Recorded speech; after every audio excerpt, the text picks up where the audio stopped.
Victor Beaumont, a respected and discreet billionaire, is the CEO of Beaumont Industries, a successful multinational with diverse operations in technology, finance, energy, and more. Despite the shining success of his company, Victor feels an increasing distance between himself and his employees. Every meeting, every report, every interaction with his executives seems hollow, as if everyone is playing a defined role in front of him. Financial reports are exemplary, forecasts consistently optimistic, yet a lingering sense of unease gnaws at him. He suspects that behind this flawless facade lies a much darker reality. One evening, after a particularly frustrating meeting where his executives' answers seemed too evasive, Victor decides to stay late at the office. He thinks of a way to see things from the inside, without being perceived through the lens of his CEO status. He recalls an anecdote his grandfather, a modest entrepreneur, used to tell him about visiting his factories incognito to better understand his workers' concerns. It is then that a bold idea comes to mind: disguise himself as an ordinary employee. With the help of his trusted assistant, Julian, Victor meticulously plans his new identity. He chooses the name Antoine Lefebvre, a common and nondescript name. Julian creates a fake application file for a low-ranking position in one of the company's less prominent departments. Victor picks an unusual but strategically clever role, that of a cleaner for the director's offices. This seemingly modest position will give him regular access to the private spaces of senior executives, allowing him to discreetly search through documents and observe behind-the-scenes interactions. Under the identity of Antoine Lefebvre, Victor begins his new role as a cleaner with meticulous discretion. Each day, he makes sure to avoid drawing attention while looking for opportunities to gather information. Every evening, once the offices are emptied, he conducts a careful observation of the smallest details that might betray hidden secrets. To refine his strategy, Victor employs subtle psychological techniques when he encounters executives in the hallways or common areas. He engages in casual conversations, listens attentively, and presents himself as an insignificant but curious employee. Behind this innocent facade, he gathers fragments of valuable information, gradually sketching a darker picture of what is really happening within his company. Victor Beaumont, under the identity of Antoine Lefebvre, begins to build connections with certain employees at Beaumont Industries. Among them is a man named Richard Delacroix, a charismatic yet morally dubious middle manager. Quickly, Victor realizes that Richard is one of the most corrupt cogs in the company. Intrigued by Antoine's subtle curiosity, Richard decides to take him under his wing, seeing in him a potential ally for his shady dealings. Richard starts to introduce Victor to the backstage of the corruption plaguing the company. He teaches him how to discreetly divert funds, hidden from view, using a series of offshore accounts and complex transactions. Victor, under the guise of Antoine, plays the attentive student, concealing his outrage behind a mask of compliance. Richard takes the lessons further by explaining how to manipulate financial reports to conceal embezzlement. He teaches Victor the art of falsifying balance sheets, creating fake accounting documents, and devising unrealistic yet convincing forecasts. These reports are carefully crafted to deceive not only internal auditors but especially Victor Beaumont himself, the CEO they believe is a million miles away from suspecting what is really going on in his company. As Victor delves deeper into this world of corruption, he is horrified by the extent of the network Richard has built. Several once respected executives are, in reality, accomplices in this fraud system, each finding their own benefit. The more Victor learns, the more it becomes clear that his company, once his pride, is rotting from within in a way he had never imagined. However, while following Richard's lessons, Victor begins to formulate his own plan. He knows he can't simply expose the culprits without solid proof and a complete understanding of the corruption network. Thus, he continues to play the role of Antoine, gathering crucial information, noting every detail, and methodically preparing his counterattack. Despite the mounting tension, Victor knows he must remain patient. Each day spent under the identity of Antoine Lefebvre brings him one step closer to his goal: to clean not only the directors' offices but the entire Beaumont Industries of this systemic corruption. Victor Beaumont, under the identity of Antoine Lefebvre, continues his investigation behind the scenes at Beaumont Industries, But he soon discovers that he is not the only one facing moral dilemmas and pressures from corruption. Among the influential executives is Elizabeth Fontaine, a financial director known for her integrity and commitment to professional ethics.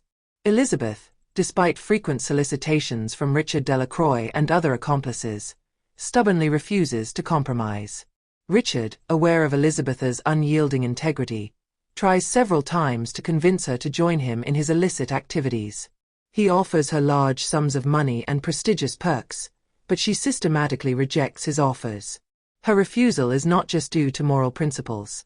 Elizabeth is deeply convinced that her actions could not only ruin her career but also have disastrous repercussions on the company's reputation and its employees. Victor, closely observing the interactions between Elizabeth and Richard, is impressed by Elizabeth's strength of character. He learns that, despite her efforts to remain ethical, she is aware of the corruption around her and has, on several occasions, considered reporting irregularities but has always feared for her safety and that of her family. As Victor befriends Elizabeth, he plays the role of a kind colleague while seeking to gather more information about her motivations and actions. He shares his own moral dilemmas, pretending to question the compromises one sometimes has to make in the business world. Touched by this supposed fellow victim, Elizabeth begins to share her own reflections on ethics and corruption, exposing her dilemmas without ever revealing her personal struggle against corruption. While continuing to observe and gather evidence, Victor faces a personal dilemma. He admires Elizabeth's resilience and wonders if his own actions, though aimed at ending corruption, might also contribute to a cycle of deception and manipulation. He begins to consider a more direct approach to expose the corruption while protecting the innocent. One day, realizing his efforts to corrupt Elizabeth are failing, Richard decides to take more extreme measures.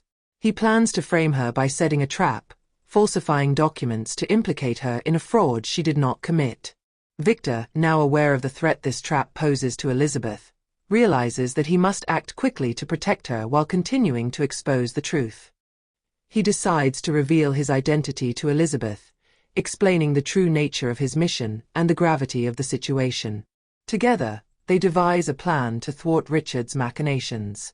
Though shocked by the revelation, Elizabeth agrees to cooperate with Victor to prove her innocence and expose the corruption that is poisoning the company. Victor Beaumont, under the identity of Antoine Lefebvre, and Elizabeth Fontaine agree to implement a strategy to gather irrefutable evidence of the corruption within Beaumont Industries. Their plan involves several crucial steps to expose the illegal practices and protect innocent people while ensuring their own safety is not compromised. Elizabeth, with her role as financial director, has in-depth knowledge of the company's finances and suspicious transactions. She begins to discreetly share with Victor sensitive files and compromising documents she is aware of. Together, they identify the key players in the corruption, including Richard Delacroix and several other executives. To avoid suspicion, Victor continues to pose as Antoine Lefebvre, the cleaner. He uses his privileged access to the executives' offices to secretly install hidden microphones in the meeting rooms and the senior executives' offices, including Richard's. He knows that the most compromising discussions often take place in these spaces. The devices record incriminating conversations where Richard and his accomplices openly discuss their embezzlement, manipulation of reports, and attempts to intimidate those who refuse to join them. Victor collects these recordings and stores them safely, knowing they will be crucial in confronting the culprits. With the help of Julian, his trusted assistant, Victor sets up a digital data retrieval operation. Julian, an expert in cybersecurity, discreetly infiltrates the computer systems of Beaumont Industries to access suspicious transactions and private communications among the corrupt executives. He retrieves hidden files, deleted emails, and traces of fund transfers to offshore accounts. This digital data provides a clear picture of the illicit financial flows and the concealment strategies used by Richard and his accomplices. As the evidence mounts, Victor and Elizabeth realize the extent of the corruption that has plagued Beaumont Industries. They know they must act quickly before Richard becomes suspicious. Once the evidence is consolidated, they arrange a secret meeting with the board of directors, inviting independent investigators and a public prosecutor to join them. Victor Beaumont, revealing his true identity in front of the board, creates a moment of complete shock. The silence is palpable as everyone realizes the scale of the betrayal within Beaumont Industries. Elizabeth Fontaine, standing beside him, remains composed, confident that they have done what is right for the future of the company. The evidence is damning. The audio recordings of Richard Delacroix and his accomplices openly discussing their wrongdoings, the illicit financial transactions recovered by Julian, and the falsified documents are all presented in detail.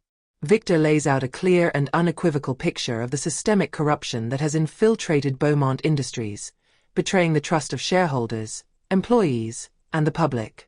The public prosecutor, invited by Victor and Elizabeth, immediately speaks up. He announces that, based on the evidence presented, an official investigation will be launched, and arrest warrants are already being prepared for Richard Delacroix and the other executives involved. At these words, Richard tries to protest, but he is quickly silenced by the prosecutor and the furious stares of his colleagues. The board of directors, shaken but grateful to Victor and Elizabeth for their courage, votes unanimously to suspend the corrupt executives with immediate effect. Their bank accounts are frozen, and the authorities are ready to intervene to arrest them before they can leave the premises. The company's security is tightened, and independent auditors are brought in for a full review of operations. Victor, although relieved to have put an end to this conspiracy, knows that the work is just beginning. Beaumont Industries must now regain the trust of its clients, partners, and employees. He announces the creation of a new ethics committee, led by Elizabeth Fontaine, which will be tasked with overhauling the company's practices and ensuring that such actions will never happen again. Elizabeth accepts this new role with determination, ready to restore the integrity of Beaumont Industries. Victor, for his part, takes his place as CEO once again, but with a new perspective. He commits to being closer to his employees, ensuring that every voice is heard, and ensuring that the company he has built remains true to the values he has always advocated.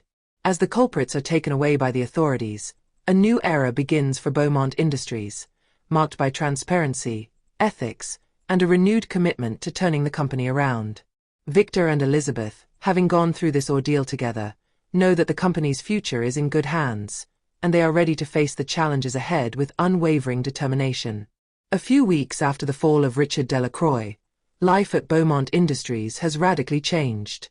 Employees, once immersed in doubt and mistrust, begin to feel a breeze of renewal.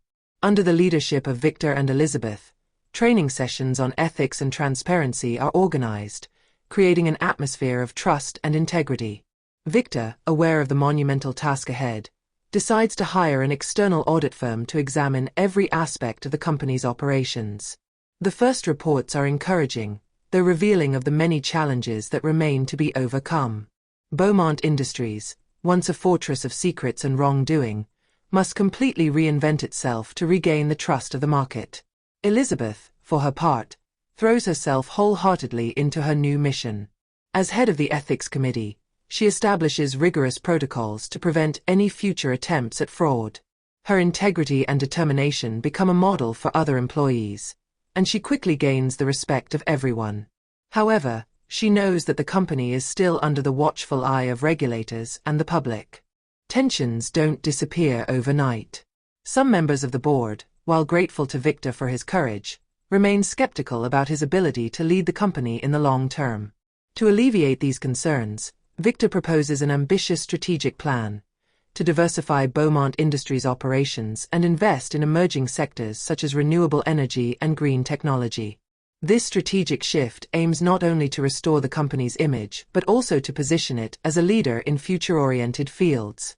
Meanwhile, the fallout from the judicial investigation continues to make headlines. The trials of Richard Delacroix and his accomplices are approaching, and the public eagerly follows every development. Shocking revelations about the extent of the corruption fuel a national debate on the accountability of large corporations and the need for stricter regulation. Victor and Elizabeth realize that they cannot move forward without addressing a fundamental question. How can they give meaning to their mission after everything they have been through? For Victor, this means returning to the basics: employee well-being, product quality, and commitment to local communities. For Elizabeth, it involves establishing a corporate culture based on transparency and accountability. Together, they decide to hold a major General Assembly, open to all employees, where they reveal their vision for the future. They present a detailed plan, including initiatives to support innovation, improve working conditions, and strengthen partnerships with NGOs and local associations. Victor's speech, filled with humility and sincerity, deeply resonates with the employees. He speaks of the importance of integrity, the need to learn from past mistakes, and his personal commitment to guiding the company toward a fairer and more prosperous future. At the end of his address, a thunderous round of applause erupts in the room. The road ahead will be long, but for the first time in a long while, a sense of hope and renewal settles within Beaumont Industries.